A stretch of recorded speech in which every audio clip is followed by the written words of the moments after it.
నాదా నాదా నవ్వు బాధ మారాడు నీ బ్రతుకు ఆగమై ప్రయత్నాన్ని చెప్పిన మాట ఈయనక భార్య చెప్పిన మాట భర్త ఈయనన్నాడు భర్త చెప్పిన మాట భార్య ఈయనట ప్రతి చెప్పిన మాట ప్రతి ఈనాలి ప్రతి చెప్పిన మాట సతి ఈనాలి నా మాట వినకుండా ఆగమైతివా స్వామి ఏ రాజ్యం వెళ్ళిపోయావు నాదా నేను ఎక్కడికని రావాలా స్వామి నిన్ను మరిస్తేనే ఒక్క నిమిషం నేను ఉండలేకపోతున్నావు నాదా నాదా ఓ నాదా నాదా నా ప్రాణ నాదా ఎక్కడని నేను వెతకావాలే నాదా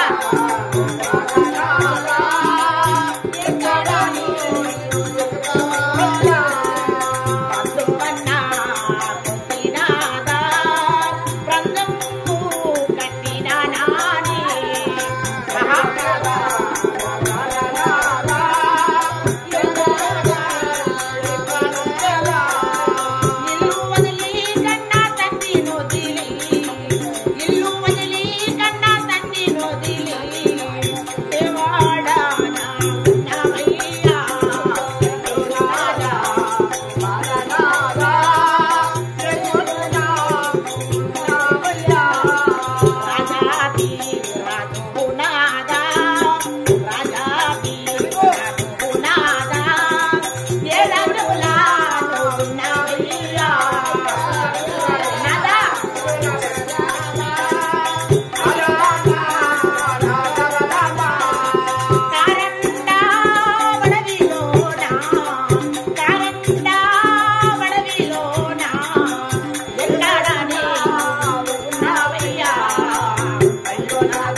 పట్నం చేరుకుంటున్నా అన్యాయపట్నం చేరుకుంటున్నా పట్టణములో చేరుకొని పెరుమల్ల రావి చెట్ల కాడికి వచ్చే వరకే వచ్చా అక్కడ పొద్దుకూర్కాది ఏ దారి పోతున్నావు మా ప్రాణేశ్వరుని ఎలా వెతుకుతున్నని పెరుమల్ల రావి చెట్ల కింద కూర్చున్నది లలితాదేవి రాజువేషం పైన మేము గోవాళ్ళం బాబా బిడ్డలం మేము రాజులను ఓడించలేనా మేము ఆడిపోతే రాజు దొరుకుతారని బాబా బిడ్డలం ఆడుకుంటా పాడుకుంటా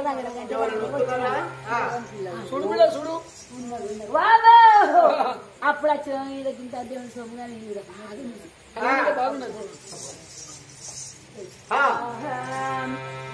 ఈ రాజు ఏ ఊరు ఏ పల్లె అడుగుతారని ఏ ఊరు ఉన్నారో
రాడు.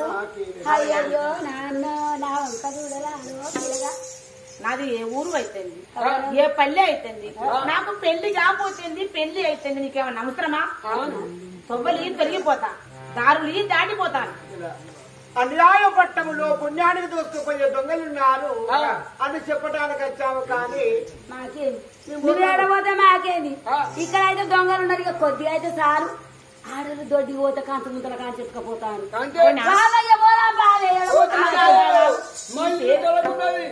వచ్చిన వాళ్ళందరూ నా బాత్రూమ్ కాడికి వచ్చి ఆ పరిస్థితి రోడ్డు ఎత్తుకపోతాను. ఆగాగు, నీ పేరేమంటారు? మేము భోగం వాళ్ళం. అవునా? మా రంగసాని నా పేరు మలిసాని. ఇక కొద్దిగా అయితే దారిగా మా ఊర్లో మా తండ్రి దొంగలు ఉన్నారు. అందుకే వచ్చినావు. పాపం బిడ్డ కొడుక ఏ ఊరి నుంచి వచ్చినావో అని చెప్పడానికి. అయితే ఓ భోగము రంగసాని, నీ ఇంట్లో కాతంత చోటు ఇచ్చేదంటే ఈ రాత్రి పడుకొని పొద్దుగాల లేచి నా రాజ్యం కూర్చెప్తాను. మా మేడలకి ఇదే ఈ 7 ఎకరాల మేడ మాదే, ఈ బంగ్లా అంతా మాదే, ఈ మేడలన్నీ మాదే. బిడ్డ ఇక పండుకో అన్నవా? తిన్న తల్లి ఇక సరే బిడ్డ ఇక వండుకో అని ఆ రాజుని ఒక్క మంచం వేసినాము రూమ్ లా పండబెట్టిన పండుకోయి. ఇక తర్వాత మేము చూసుకుంటాం. తర్వాత మా దగ్గర నా మధ్యలో మాట, నా మధ్యలో ఎలాంటి మాట అంటే కొత్త చోటుకు పోయిన మనకి నిద్ర రాదు. ఎవరేమి చేస్తున్నట్టుగా మధ్యలో పెట్టుకొని నిద్ర పోయినట్టే పోయా అడుకున్నట్టు. రాత్రి 12 అయితే ఇదే టైం మాకు. అబ్బో మా బంగారు తల్లి ఇదే ఇద్దరు మీ కోటలు కట్టాం.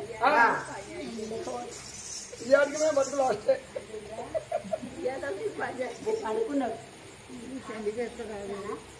తెల్లారు లేచినాక ఆ సంగతి చెప్తాం. ఇక అలాని మళ్ళీ మా రోజులో మేమే పడుతున్నాం. ఉక్కి పడి లేచా. నా మధ్యలో ఎలాంటి మాట అంటే ఇట్ట ఈ భోగములు ఎంత మందిని మోసపుచ్చారని నా మధ్యలో ఏమనుకున్నాను, నా జేబులో బంగారు కట్టేశాను. ఈ కట్టి పట్టుకొని పొద్దుగా నేను పోతే అందరినీ పిలిచి నన్ను బదనము చేస్తాను. దీని బదనము దీనికే తిప్పి కొట్టాలని ఈ బంగారు కట్టి తీసి దాని ఇంట్లో సూరిక పెట్టాను. తన పిల్ల పెట్టుకున్నా. తెల్లారి పొద్దు పొడిచింది, తెల్లారి పొద్దు పొడిచింది, పొద్దు పొడిచింది. కానీ మరి ఇప్పటికైనా అప్పుడు వచ్చిన వాళ్ళు ఒవ్వలేం చేయలేము. అమ్మడా ఈ రాజు ఏం చేస్తాడు, మేము భోగమని అనుకున్నాం. తెల్లారింది కాబట్టి అయ్యో ఓ రాజేంద్ర తెల్లారి ఇంకా తెలివి అడతలేదా నీకు? అమ్మా నాకు ఇప్పుడే తెలియబడ్డాది. తిరిగి వచ్చాను కాబట్టి అలసిపోయాను, నిద్ర వచ్చాది, పడుకున్నాను. నా రాజ్యం నేను వెళ్ళిపోతున్నాను తల్లి. నీ రాజ్యం వెళ్ళిపోతానా? అవునా? నా ఇంటి దూరవాడి పండుకోమని రూమ్ ఇస్తే ముండ కొడుక నా బంగారం ఎక్కబోతున్నావు నువ్వు. అవునా? దొంగ ముండా కొడుకు నువ్వు, దొంగ ముండా కొడుకు